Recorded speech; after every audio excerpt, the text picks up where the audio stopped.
આજના પવિત્ર દિવસની ભેટ માટે જીવન ઈશ્વરનો આભાર માનીએ છીએ. પ્રભુના ઘરમાં પ્રભુનું ભજન કરવા માટે જીવન ઈશ્વર આજે સવારે આપણને લઈ આવ્યા.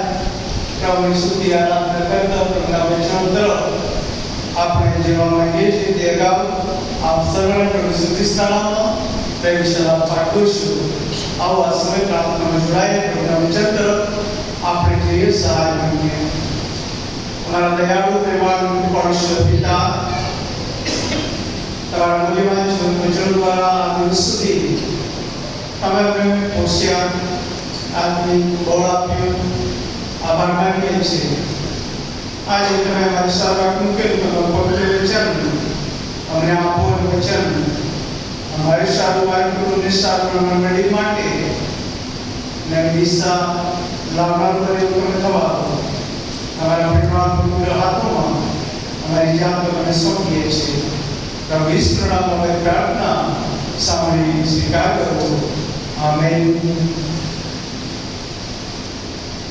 गया रविवारे रोमन पत्र 12 अध्याय प्रथम 2 वचनों ने आधार वचन રાખીને પ્રભુના વચનોમાંથી કેટલીક અગત્યની મહત્વની બાબતો આપણે જોઈ રહ્યા હતા.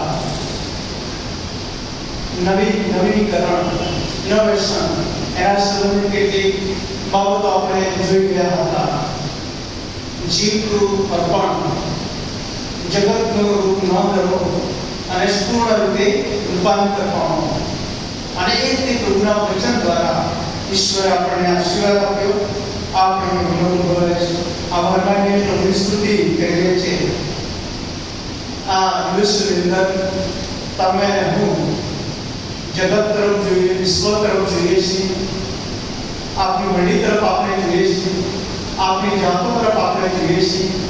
ત્યારે ઘણા બધા ફેરફાર, ઘણા બધા ચેન્જીસ આપણે નિહાળી રહ્યા છીએ. આવી પરિસ્થિતિમાંથી આપણે પસાર કરી રહ્યા છીએ અને બધી જ બાબતો તરફ નિહાળીએ છીએ. ત્યારે પ્રભુનું આગમન એ હાથમાં છે. પ્રભુના વચન પ્રમાણે ખૂબ જ નજીક છે.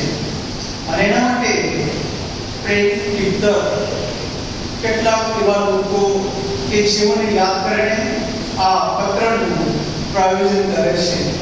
એ માટે કે એ સમય પણ સત્તાવની આવી હતી. સત્તાવનીના ભોગ કેટલાક લોકો બન્યા હતા અને વિશ્વાસમાંથી તેઓ પાછા ન પડી જાય, પાછા ન હટી જાય. એના માટે આ પત્ર પ્રેરિત લખે છે. ત્યારે આ પત્ર રોમન સામ્રાજ્યના હાલના તુર્કસ્તાનમાં આવેલા અનેક એવા પ્રાંતો હતા કે પેલી કલમ, બીજી કલમમાં તમે જોઈ શકો છો. પહેલો અધ્યાય કે બીજી કલમમાં પોન્ટસ, ગલાતિયા, કપ્પાદોકિયા, આશિયા, બિથુનિયા અને વિવિધ વિસ્તારોમાં પથરાયેલા એવા જે વિશ્વાસીઓ છે એમાં યહૂદી ખ્રિસ્તીઓ અને બિન યહૂદી ખ્રિસ્તીઓ તેઓ પ્રભુની પાસે આવ્યા અને વિશ્વાસ કરતા સંતાનોનો સામનો કરી રહ્યા હતા. અને તેઓને યાદ કરીને પ્રેરિત આ પત્ર લખે છે. અને આ પત્ર લખે છે ત્યારે 4 અધ્યાય તેની 7મી કલમથી લઈને 11મા વચન તરફ આપણે પ્રભુનું વચન વાંચ્યું. એ શાસ્ત્ર ભાગો પણ આપણે વાંચ્યા. તે શાસ્ત્ર ભાગોને કેન્દ્રમાં રાખીને પ્રભુના વચન તરફ આપણે જઈશું. 7મી કલમમાં એવું લખવામાં આવ્યું છે. પહેલો પેતર 4:7 પણ સર્વનો અંત પાસે આવ્યો છે. સર્વનો અંત પાસે આવ્યો છે.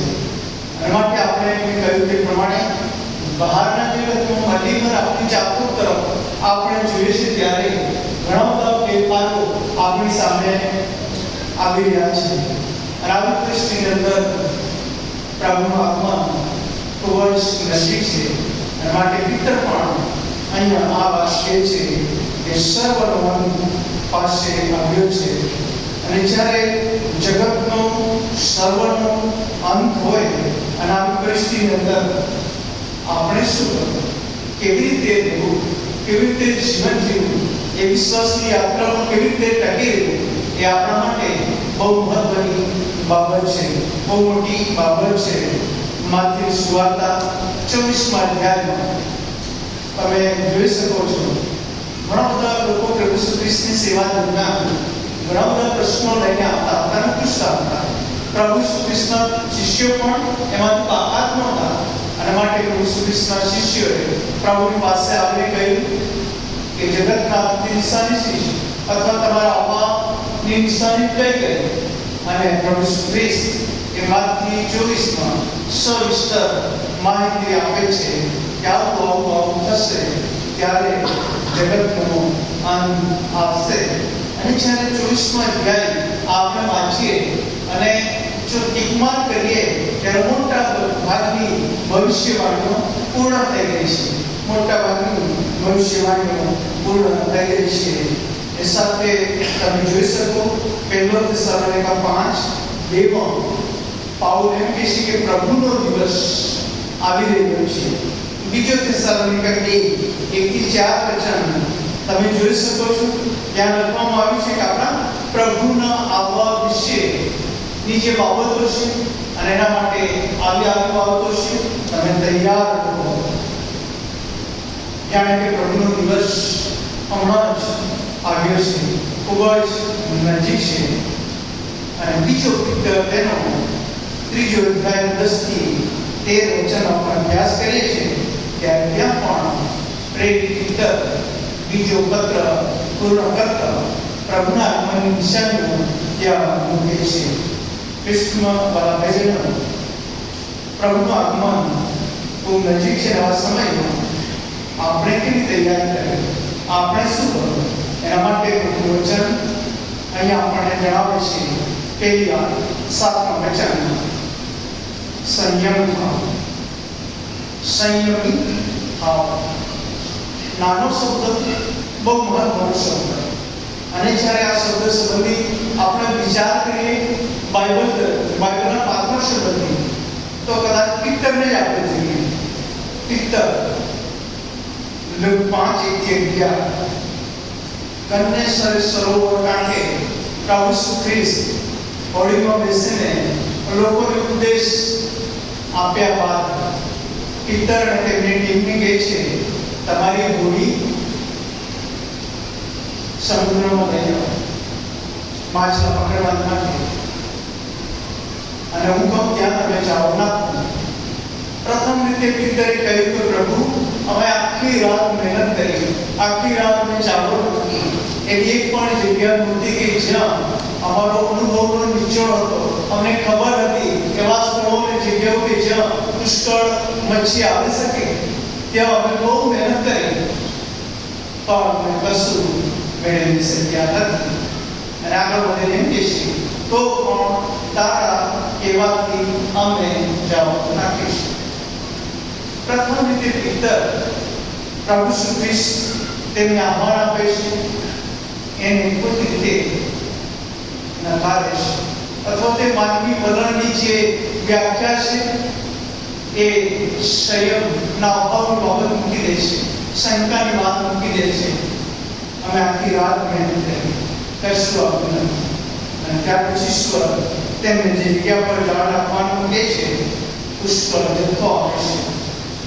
અને ત્યારે જ પિત્તર પોતાની જાતને પ્રભુના ચરણોમાં મૂકી દે છે અને કહે છે પ્રભુ હું પાપી, લોર્ડ આઈ એમ સિનર, હું પાપી છું, મારા પર દયા કરો. અને એમ કે ઈશ્વર તેને સ્વીકારે છે. અને ત્યારે પિત્તર ઈશ્વરની પવિત્ર ઓળખ પ્રાપ્ત કરે છે. અને ત્યાર પછી પ્રભુની સાથે જોડાયેલી સેવામાં સહભાગી બને છે. લૂક 8:22-25 પણ તમે જોઈ શકો છો.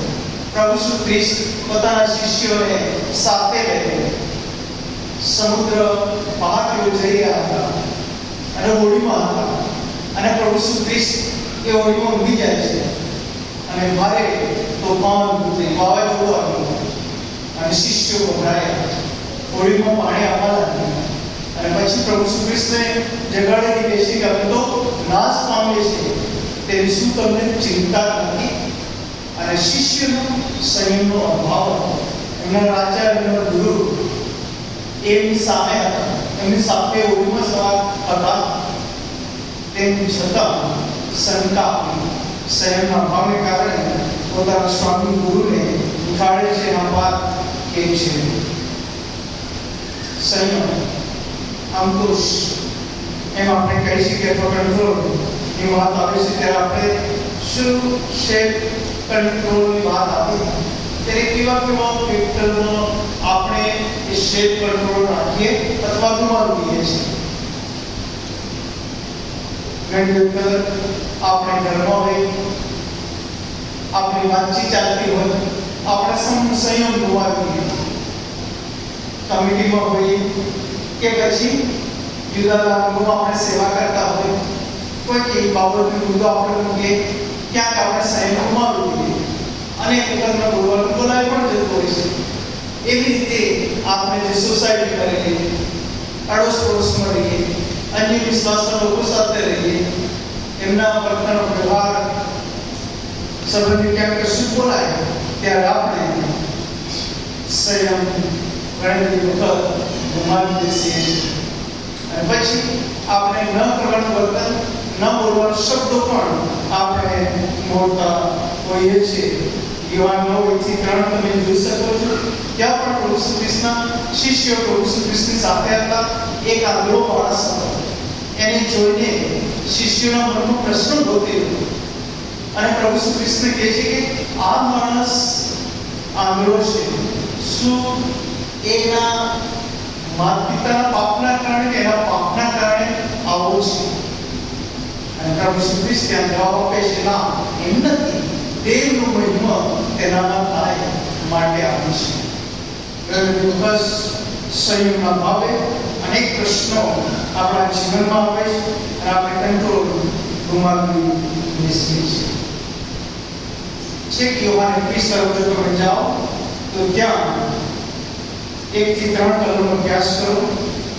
પુનરુત્થાન પામેલા પ્રભુ ઈસુ ખ્રિસ્ત એ જીવતા થયા, તેમ છતાં એ જ ભીતર એ ઋષિ પ્રભુને કહે છે કે આખી રાત અમે કશું પકડી શક્યા નથી.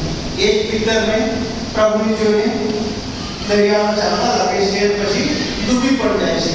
એ જ ભીતર ઈશ્વરનો નકાર પણ કરે છે અને પુનરુત્થાન પામે પછી એ જ ભીતર એમ કે છે, હવે હું માછલા પકડવા જાઉં છું. અને એમની ટીમની સાથે આખી ટીમ નામ મૂકવામાં આવ્યા છે. આખી અડધી ટીમ એમ કે છે, અમે પણ તારી સાથે આવીએ. જીવતા ઈશ્વરની સાથે રહ્યા. એ જીવતા ઈશ્વરે એમને તેડ્યા, જગતના ધોરણોથી અલગ કર્યા, જે મહત્વની જવાબદારી આપી. 9:12 પ્રસંગની વાત અને આદેશની વાત. 10 એ સિદ્ધિ શિષ્યની વર્ણની આદેશની વાત.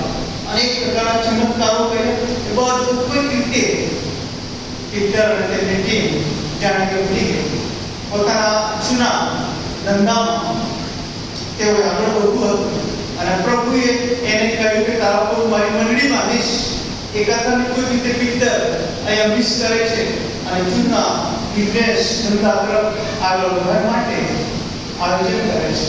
એના મિત્રો પણ એ દિશામાં કહે છે, હા, મેં પણ તારી સાથે જોડાયા. સંયમનો અભાવ અનેક વખત અનેક વાર આપણા જીવનમાં આવું બને છે. જે દિવસે મેં તમે પ્રભુને આપણા અંગત તારણહાર તરીકે સ્વીકાર્યા, અનુભવ કર્યા, તે દિવસથી ચાલવાની આપની જે ક્રિયા હતી એ ક્રિયા કોઈ હદ સુધી સારી રહી અને પછી એ ક્રિયામાં ક્યાં સંયમના અભાવે વિચાર, વલણ, વર્તણૂકમાં ઘણા બધા ચેન્જીસ આવ્યા કે જે અનેકને માટે આશીષ અને લાભનું કારણ બનવું છે, એના બદલે નુકસાનનું કારણ બનતા રહ્યા. અને સંયમના અભાવના કારણે માટે જ પિત્તર વાળા વિશ્વાસીઓ કહે છે કે પ્રભુનું આગમન નજીક છે, સર્વોન્નત પાસે છે અને માટે તમે સંયમી આવો. અને પછી એ 7મા વચનની બીજી વાત કહે છે, ને સાબત રહીને પ્રાર્થના કરો. સાબત રહીને પ્રાર્થના કરો. પ્રાર્થના ઈશ્વર સાથેની વાતચીત, પ્રાર્થના આપણા હૃદય મનની જે લાગણીઓ, આવેગો, ઉદ્વેગો જીવતા ઈશ્વરની હજુરમાં આપણે માગીએ છીએ અને મૂકીએ છીએ, અને એનો પ્રત્યુત્તર ઈશ્વર આપે છે. અને આ પૃથ્વી પર દરેક વ્યક્તિ ઈશ્વરને પ્રાર્થના કરે છે, પણ જીવતા ઈશ્વરને જ્યારે આપણે પ્રાર્થના કરીએ છીએ ત્યારે ઈશ્વર સાંભળે છે. અને વચન એમ કહે છે, જેઓ ખરા ભાવથી તેને વિનંતી કરે છે તે સર્વની પાસે ઈશ્વર છે. શું તમે આવો અનુભવ કર્યો છે? ખરા ભાવથી જોન ભાઈ પ્રભુનું મહાન સેવકથી પ્રાર્થના પરાયણ ખ્રિસ્તી જીવન જીવનારા અનેક પાત્રોમાંનું એક પાત્ર જોન ભાઈ. અને એના સંબંધ એવું કહેવામાં આવે છે, એના પગના ઘૂંટણો એ હાથીના પંજા જેવા બની ગયા હતા. કેમ કે તે ઘૂંટણો પર રહીને લાંબો વખત સુધી પ્રાર્થનામાં રહેતો. ભલે કદાચ આપણા ઘૂંટણો હાથીના પંજા જેવા ન બન્યા હોય, પણ આપણી પ્રાર્થનાઓ હાથીના પંજા જેવી બનવી જોઈએ. જ્યારે આપણે પ્રાર્થના કરીએ છીએ ત્યારે શૈતાનની તાકાતો તૂટવી જોઈએ. કેમ કે પ્રાર્થના એ પૂર્વ હથિયાર ઈશ્વર દરેક વિશ્વાસીને આપ્યું છે. અને માટે અહીંયા વિશ્વાસીઓ કહે છે કે સર્વનો અંત પાસે આવ્યો છે, સંયમ ભાવ સાવધ રહીને પ્રાર્થના કરો. 18 સર્વદા પ્રાર્થના કરવી જોઈએ અને કાયમ કરવું જોઈએ. ત્યાર પછી તે ઉદાહરણ આપે છે કે જેવા બેન અન્યાય ન્યાયાધીશનું અને પછી જાગી અને નામની પ્રાર્થના કરી, એના બે ઉદાહરણ આપેલું શિક્ષણ આપવામાં આવ્યું છે. માથી 6:9-13 પ્રભુની શીખવેલી પ્રાર્થના આપણે જોઈએ છીએ. લુક 11 કલમમાં પ્રભુ ખ્રિસ્તના શિષ્યો પ્રભુ પાસે આવીને કહે છે, જેમ યોહાને પોતાના શિષ્યોને પ્રાર્થના કરતા શીખ્યું તેમ તમે અમને પણ પ્રાર્થના કરતા શીખો. અને પ્રભુની શીખવેલી પ્રાર્થના ત્યાં પ્રભુ પોતાના શિષ્યોને શીખવે છે, જે આપણે રોજ બોલીએ છીએ. પ્રાર્થનાનું શિક્ષણ સંબંધી ઘણી વાત થઈ શકાય. પાઠના ભાષણમાં માથી 6:5 વચનથી 8 વચનમાં પ્રાર્થના કેવી હોવી જોઈએ અને પ્રાર્થના કેવી ન હોવી જોઈએ એની માટેનું શિક્ષણ પ્રભુ ખ્રિસ્ત આપે છે. જ્યારે તમે પ્રાર્થના કરો છો ત્યારે તમારી ઓરડીમાં જાઓ, પછી કે લખવામાં આવે છે તમારું બારણું બંધ કરો અને ગુપ્તમાં જો ના તમારો બાપ તમને બધું આપશે. પછી લખવામાં આવે છે તમે જાહેર રસ્તાઓમાં અને ડાકાઓમાં લોકો જુએ એવા હેતુસર લાંબી પ્રાર્થનાઓ ન કરો. બીજા અર્થમાં પડોશીપણા જેવી પ્રાર્થના ન કરો. કેમ કે આપણે જે કંઈ માગીએ છીએ એ આપણા માંગ્યા અગાઉ આપણા આકાશમાંના પિતા સાંભળે છે, જાણે છે અને આપે છે. અને માટે પ્રભુ ખ્રિસ્ત શિક્ષણ આપતા એમ કહે છે, તમે માંગો મળશે, શોધો જળશે, શોધો તો તમારી સારું ઉગાડવામાં આવશે. દાનિયેલ 6:10 દાનિયેલ જોયું કે પ્રમાણ પર સહી કરવામાં આવે છે. અને જ્યારે પ્રમાણ પર સહી કરવામાં આવે ત્યારે જ અને તે વખતે જ તે પ્રાર્થનામાં ગયો એમ નહીં, પણ એ પ્રાર્થના કરવાની જરૂરી હતી દિવસનું 3 વાર. અને એ પ્રમાણે અગાઉ કરતો હતો તેમ, એ ખાસ શબ્દ અગાઉ કરતો હતો તેમ દિવસમાં 3 વખત પ્રાર્થના કરે. પણ ખબર નથી, ઈશ્વર જાણે છે તમે દિવસમાં કેટલી વાર પ્રાર્થના કરો છો, સવારે કે સાંજે ખબર પડે તમે જાણો છો, ઈશ્વર જાણે છે. પણ આપણે જ્યારે પ્રાર્થના કરીએ છીએ ત્યારે આપણા દેવને આપણી વિનંતી આપણે જણાવીએ છીએ. પ્રાર્થના 2 મિનિટની હોય કે 25 મિનિટની હોય કે 50 મિનિટની હોય, પણ આપણા ઈશ્વર સાથેનો વિશ્વાસ સાથેનો પ્રાર્થનાનો સંબંધ કેટલો ગાઢ અને મજબૂત એ ખૂબ મહત્વનો છે. હમણાં જ તમે પ્રાર્થના કરવા ઉજવી ગયા. ગુજરાત રાષ્ટ્રીય મંડળીઓમાં પણ ઓગસ્ટ માસ ટ્રેડ તરીકે ઉજવવામાં આવ્યું અને મંડળીઓ જોડાઈ ઘરે ઘરે આપણી મંડળી વ્યવસ્થામાં પ્રભુનું વચન બાઇબલ પણ થયું. એ દિવસ પૂરતી પ્રાર્થનાઓ કુટુંબ માટે નહીં પણ બધા દિવસો માટે, એ મહિના પૂરતી પ્રાર્થનાઓ નહીં પણ જીવન યાત્રાના બધા દિવસો એ પ્રાર્થના સતત સળગતી રહેવી જોઈએ. માટે હક ઈશ્વરે તમને આપ્યો છે. જે દાનિયેલના ઈશ્વર હતા, દિવસમાં 3 વાર તે પ્રાર્થના કરો. 40 દિવસના ઉપવાસ આવે છે ત્યારે ઘણું બધું અનેક લોકો અનેક લોકો બાજુ પર મૂકી દે છે અને ત્યાર પછી પ્રાર્થના કરીને પ્રભુનું વચન વાંચે અને પાળે ઘણું બધું કરે. ધાર્મિકતા સારી બાબત છે પણ એની સાથે આત્મિકતા પણ એટલી જ અગત્યની છે. આપણું આત્મિક જીવન કેવી રીતે દ્રઢ બને, મજબૂત બને, કેવી રીતે પાંગરે પ્રાર્થના મારફતે જ આપણું આત્મિક જીવન પાંગરી શકે છે. અને માટે દાનિયેલના ઈશ્વર, ઇન્ડિયાના ઈશ્વર અને પાલુના ઈશ્વર એ જે તમારા મારા પ્રભુ છે, 40 દિવસની આપણે પ્રાર્થના કરીએ ને કરવી જ પણ એ ઉપરાંત આપણી પ્રાર્થનાઓ આપણે સતત ચાલુ રહે. વિભાગીય આપણી પ્રાર્થના સંગત મહિનામાં એક વખત થાય છે. મંડળીઓ તરીકે આપણે પ્રાર્થનાનું જે તે સમયે આયોજન કરીએ છીએ ત્યારે આપણે ઓબ્ઝર્વ કરીએ કેટલા પ્રાર્થના મિત્રો પ્રાર્થના માટે પ્રભુના ઘરમાં અવશ્ય ભાગીદાર છે. અને જ્યારે આપણે તક મળતી હોય ત્યારે આખી મંડળી ઉમટી પડવી જોઈએ. આ એક એવી તક હોય છે કે જે રોજે રોજની અથવા દર રવિવારની હોતી નથી, કોઈક સમય કોઈક દિવસની હોય છે. અને માસ પ્રેયરમાં આપણે જોડાય છે ત્યારે એનો આશીર્વાદ કંઈક અલગ જ હોય છે. અનેક વખત આપણે પ્રાર્થના પણ નથી કરતા. અનેક વખત જ્યારે આપણે પ્રાર્થના નથી કરતા ત્યારે ઈશ્વર વિરુદ્ધ આપણે પાપ કરીએ છીએ. પ્રાર્થના ન કરવાનું પાપ, એના સંબંધી ઘણા બધા પુસ્તકો પણ છે. પણ પ્રાર્થના આપણે નથી કરતા ત્યારે આપણા જીવનમાં ઘણા બધા પ્રશ્નો, પરિસ્થિતિઓ, મુશ્કેલીઓ આવે ત્યારે આપણે હતાશ, નિરાશ થઈએ છીએ. જગત તરફ આપણે દૃષ્ટિ કરીએ છીએ, આપણે સહાય ન મળે. અને માટે ઈશ્વર ભક્ત ગીત 121 પોતે એમ કે છે મને ક્યાંથી સહાય મળે.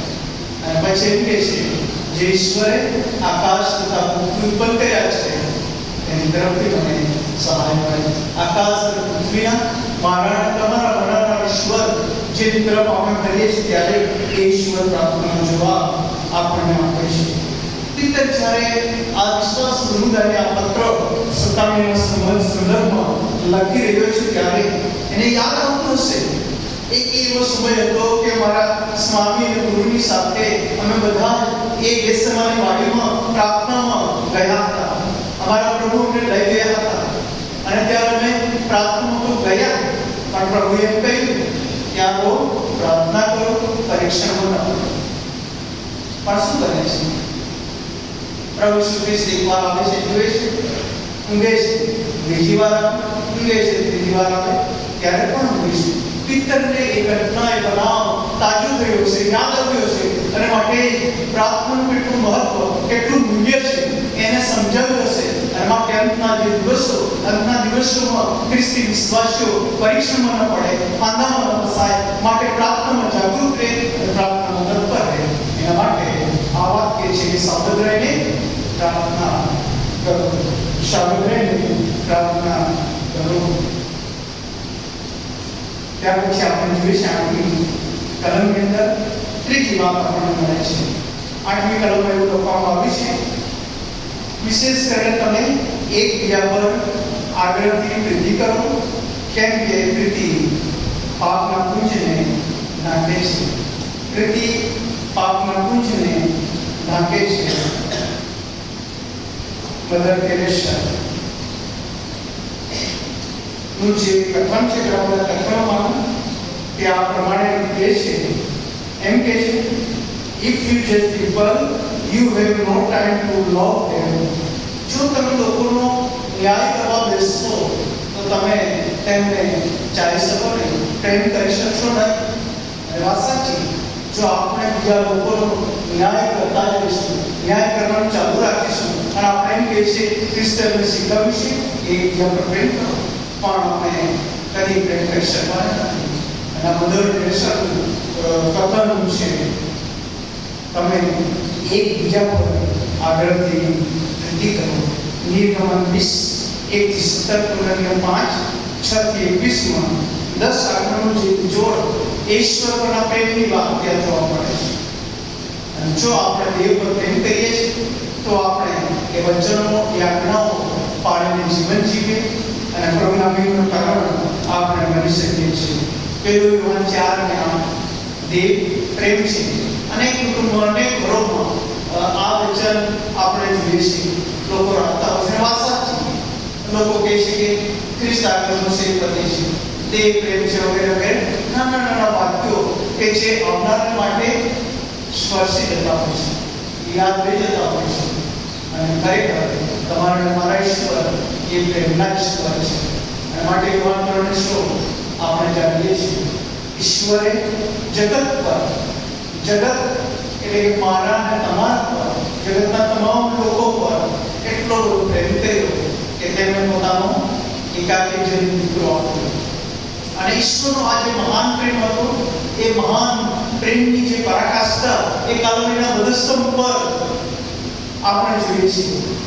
એટલો પ્રેમ પ્રદર્શિત કર્યો કે તેમણે ટૂંકમાં ભાગો સંયમાતે કાટરનો મુગટ એ વેદના સહન કરી, નિંદા, અપમાન, એ જબ્બો ફાડી દેવો, અનેક બાબતો સહન કરી.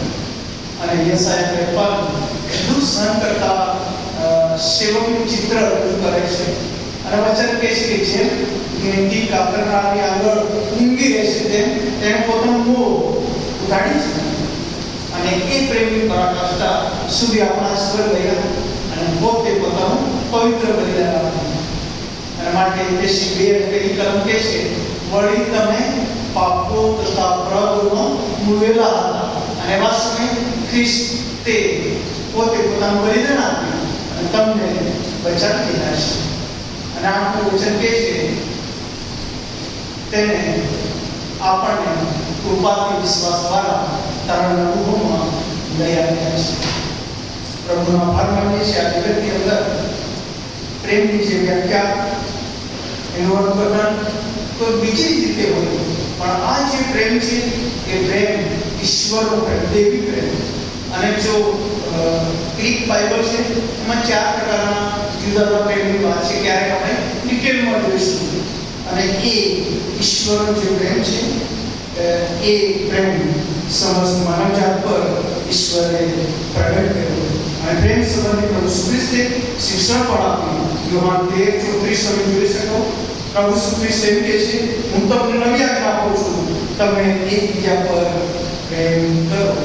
તમને નવી આજ્ઞા આપું છું, તમે એકબીજા પર પ્રેમ કરો. એ લોકો પાઉલ સવિસ્તર એની વાત કરે છે.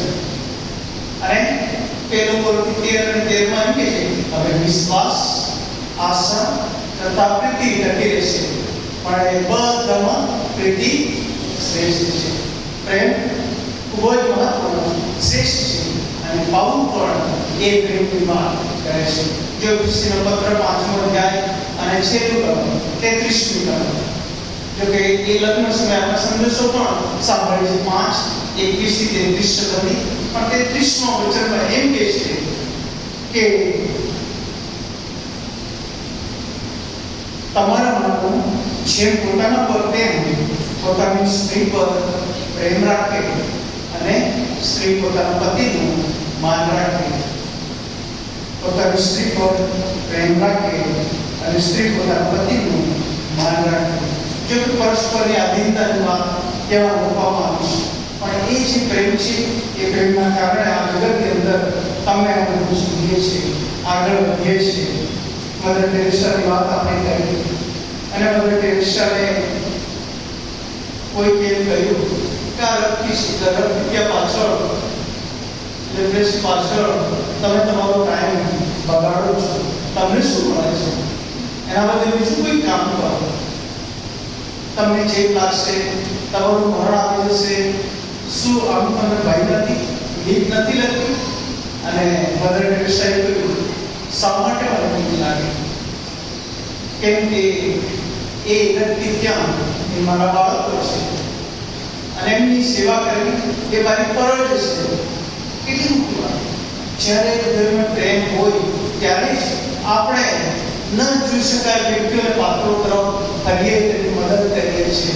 અને પ્રેમ એ હોય છે માટે પ્રેરિત કરીએ છીએ કે આગળથી પ્રીતિ કરો, પ્રીતિ પાપની પૂજને લાગે છે.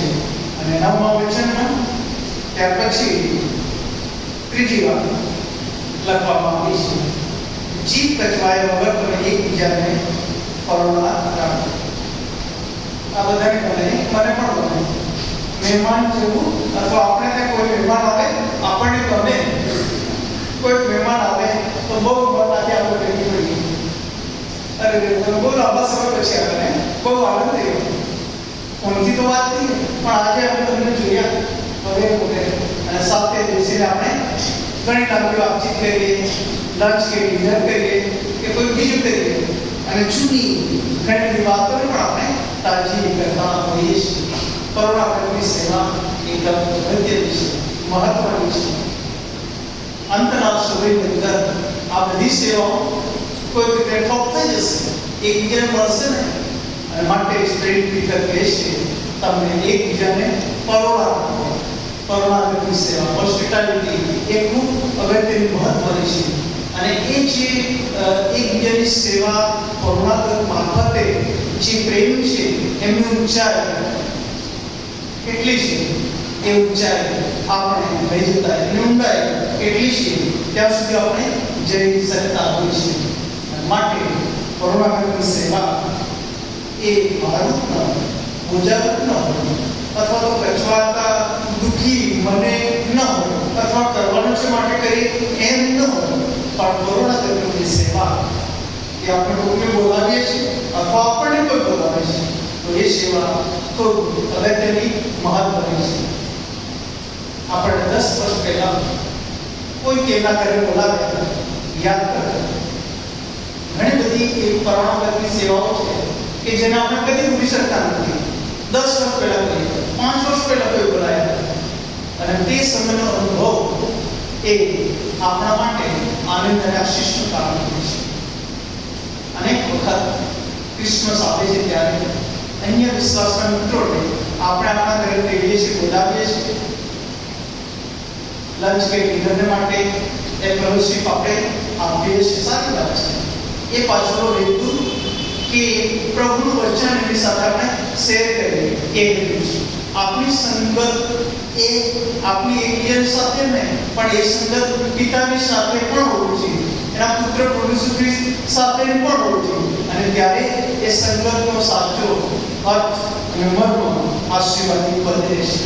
કરુણા કરવાની સેવા ઘણા બધા હું જોઉં છું, બહુ ઉમળકાથી આનંદથી તમે કરો છો અને કરવી જોઈએ. જે શાસ્ત્ર ભાગમાં 14:18 1-8 કરો. ઇબ્રાહિમ સારા શબ્દ આપણે જોઈએ છીએ ત્યારે ઇબ્રાહિમને ઈશ્વરે દર્શન આપ્યું અને 3 પુરુષોને જોઈએ છે. અને ત્યારે 3 પુરુષોને જોઈને એ કરુણાની સેવા માટે ઉમળકાથી લાગી વધે છે, આગળ વધે છે અને તેમને એ સેવામાં સામેલ કરે છે. એના પછીનો અધ્યાય 19મો અધ્યાય, ત્યાં જ્યારે તમે જો 1-4 કલમ, ત્યાં એના ભત્રીજા લોટની વાત આવે છે. એ લોટ પણ એના કાકા જેવો જ સાબિત થાય છે. અને ત્યાં 2 દૂત આવે છે અને લોટ પણ તેમને કરુણાની સેવા માટે કેવું આપે છે. શું તમે આપણા ઘરમાં અનેક લોકોને તેડ્યા, નોતર્યા? વાત સાચી, નોતરવા જોઈએ. આ જગતમાં આપણા ઈસુ ખ્રિસ્ત હતા, અનેક ઘરોમાં ગયા હતા. લુક 19 પ્રમાણે કોઈક એવું પાત્ર કે જેના ઘરમાં પ્રભુ ગયા, એ વ્યક્તિનું ઘરનું આખું પરિવર્તન થઈ ગયા, ઝાંખી નાની. અને પ્રભુ ઈસુ ખ્રિસ્ત ઝાંખી દાડીના ઘરે પરુણો રહેવા ગયા. એ જોઈને અનેક લોકોએ કચકચ તો કરી, એક પાપીને ત્યાંથી પરુણો રહેવા ગયા. પણ 9મા વચનમાં આપણે એમ જોઈએ છે 19 તેના કારણે શું બન્યું? ઝાંખીનું જીવન બદલાયું. અને આપણા પ્રભુ ઈસુ ખ્રિસ્ત એમ કહે છે, આજ આ ઘેર તારણ આવ્યું છે, આજ આ ઘેર તારણ આવ્યું છે. પરુણાગતની સેવા બાબતે અનેક લોકો પ્રભુનો અનુભવ કરે, પ્રભુના વચન આપણા જીવનમાં જાય, એ હોવું જોઈએ. જ્યારે આપણે પરુણાગતની સેવામાં, સરભરાની સેવામાં આપણા ડાઇનિંગ ટેબલ પર આપણે બેસીએ છીએ, ત્યારે શું આપણે બીજા માટે નુકસાન થાય એવી બાબતોની ચર્ચા કે આયોજન કરીએ છીએ? જો એમ કરીએ છીએ તો એ આપણી પરુણાગતની સેવા એ નિષ્ફળ સાબિત થાય છે. એનો કોઈ અર્થ રહેતો નથી. એના માટે પ્રેરિત કરે છે પ્રભુનું આગવું આ જગતનો અંત નજીક છે, માટે તમે એકબીજાને પરુણા રાખો. અને ત્યાર પછી 10મા વચનમાં એમ કહે છે, દરેકને જે કૃપાદાન મળ્યું તે એકબીજાની સેવા કરવામાં દેવની અનેક પ્રકારની કૃપાના સારા કારભારીઓ તરીકે વાપરવું. 5મી સેવા કરો. ચર્ચ ઓફ પ્રોટેસ્ટન્ટ ડાયોસીસ તરીકે આપણે ગર્વ લઈએ છીએ, ઈશ્વરનો આભાર માનીએ છીએ. 29 નવેમ્બર 2024ના રોજ સેનાએ 54 વર્ષ પૂરા કરશે. 55 વર્ષમાં આગળ વધશે. ઘણા બધા ચડાવ ઉતાર મંડળીની સામે આવ્યા, પણ મંડળી સતત વૃદ્ધિ પામતી રહી. અને મંડળીનો લોકો આપણે જોઈએ છીએ, એ મંડળીના લોકોની અંદર 3 પ્રકારની બાબતો છે, એ પ્રમાણે આપણે કરી રહ્યા છીએ. અને ત્યાં લખવામાં આવે છે પ્રમાણે યુનિટી, વિટનેસ એન્ડ સર્વિસ, એકતા, સાક્ષી અને સેવા. ત્રીજું જે પાસું એ સેવાનું. અને એ સેવા તમે કરીએ છીએ ત્યારે આપણે પ્રભુની સેવા કરીએ છીએ. અને ઈશ્વરે મંડળીમાં મળીના લોકોને અલગ અલગ ઉત્પાદનો આપ્યા છે, અને તેના પ્રમાણમાં આપણે સેવા કરીએ છીએ. પેલો કોરિન્થીયો 12 અધ્યાય 4થી તમે જોઈ શકો છો, સેવા અનેક પ્રકારની છે, પણ પ્રભુતા એકનો એક. ઉત્પાદનો અનેક પ્રકારના છે, પણ પ્રભુ તો એકનો એક. પછી કેટલી સર્વનો કરતા છે. આપણા રોજિંદા જીવનમાં આપણે જોઈ શકીએ છીએ ઘણા બધા શિક્ષકો છે, ડોક્ટર છે, મેડિકલ ફિલ્ડમાં છે, ઘણા બધા બિઝનેસમાં છે, એન્જિનિયર સેવામાં છે, એન્જિનિયરિંગ સેવામાં. એટલી હદ સુધી કે ઘણા બધા લોકો જુદા જુદા પ્રકારના બિઝનેસ કરે, ખેતી કરે, શાકભાજી વેચે, દૂધ દહીં વેચે, અને એટલે સુધી કે છાપું ઘરે ઘરે લઈ જાય છે. બધી સેવા ખૂબ મહત્વની, અગત્યની છે. અને જ્યારે પ્રભુ ભોજન હોય ત્યારે લિટર્જિકલ જે વર્શિપ હોય એમાં આ બાબતનો સમાવેશ પ્રાર્થનાનો આપણે કરતા હોઈએ છીએ, એમને યાદ પણ કરતા હોઈએ છીએ. આવા અનેક વર્ગના લોકો કે જે આપણા જીવનની તમામ જરૂરિયાતો પૂરી પાડે છે, એ બધા માટે પ્રભુનો આભાર માનીએ છીએ. એ બધી સેવાઓ માટે પ્રભુને આપણે સ્તુતિ કરીએ છીએ કે આ બધી સેવાઓ ખૂબ જ અગત્યની, મહત્વની છે. માથેની સુવાર્તા એનો 25મો અધ્યાય 5 લાઈન 5 ઓળખી ની વાત પ્રભુ ઈસુ ખ્રિસ્ત કરે છે. ત્યાર પછી એક ઉદાહરણ આપે છે તાલંતોનું. અને જ્યારે એ અધ્યાય બંધ કરે છે ત્યારે પ્રભુ ઈસુ ખ્રિસ્ત એમ કહે છે, જ્યારે હું મનમાં હતો, જ્યારે હું કેદમાં હતો, જ્યારે હું ભૂખ્યો હતો, જ્યારે હું તરસ્યો હતો, વગેરે વગેરે, ત્યારે તમે મારી ખબર લીધી, મારી મદદે આપ્યા, વગેરે વગેરે. અને વચન કહે છે કે તમે બહુ નાણામાંથી એકને કરી એટલે તે મને કર્યું. સેવા અનેક પ્રકારની છે. વિશ્વાસ સાથે કરવાની અને ખરાબ દિલથી એ સેવા જ્યારે તમે કરો છો ત્યારે પ્રભુ તમારી સાથે છે.